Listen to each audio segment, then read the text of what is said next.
We've experienced several days of below zero temperatures this winter. Denver just broke a record low yesterday, and temperatures will warm up this weekend. And for some here in the metro, that temperature change is the difference between life and death. In a recent sub-zero snap, a teen died outside the Urban Peak Youth Shelter in Denver. Denver 7's Micah Smith looks into what's being done to protect our youth.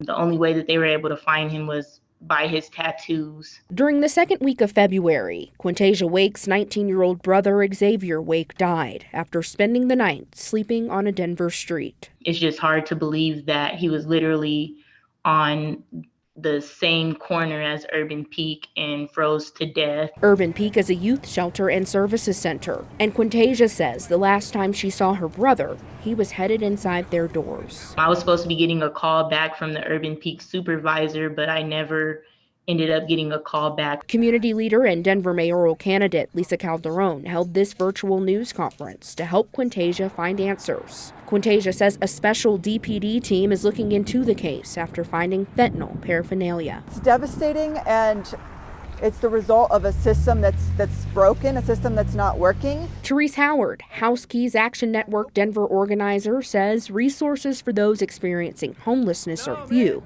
and even less so for youth like Xavier. The implication of that is that we have thousands of homeless youth in our city right now. Thousands of youth are houseless, living on the streets of Denver, in tents, in alleyways, doubled up with friends, staying on buses throughout the night, anywhere that you can imagine. In a statement to Denver 7, Urban Peak CEO said in part, "We feel pain and loss around the death of any youth who has had a connection to Urban Peak.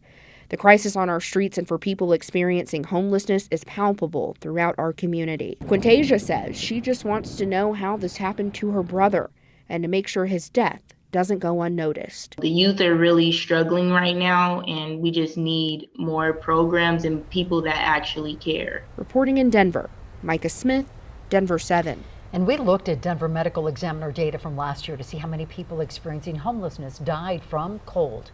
Well, it's a little tricky to track. The medical examiner categorizes the cause of death as environmental exposure, but that can be from cold or heat. And their data shows that last year, 6 people experiencing homelessness in Denver died from exposure. We did call the medical examiner to confirm that number. They say the actual number could be higher. It takes several weeks to confirm the cause of death, so even results from deaths at the end of last year have not been received yet. It's heartbreaking statistics there. Last month, Urban Peak broke ground on a new shelter. It's near Acoma and Iowa streets. The new campus will be called the Mothership. It will serve those 15 through 24 years old with apartment-style housing and will offer support services and resources. The project will cost around $37 million through both private and public funding. Denver's Department of Housing Stability, or HOST, partners with agencies across the city to provide overnight shelter.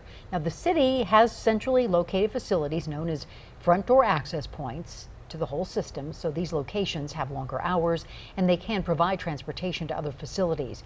They also help people find which facility is the best option for them.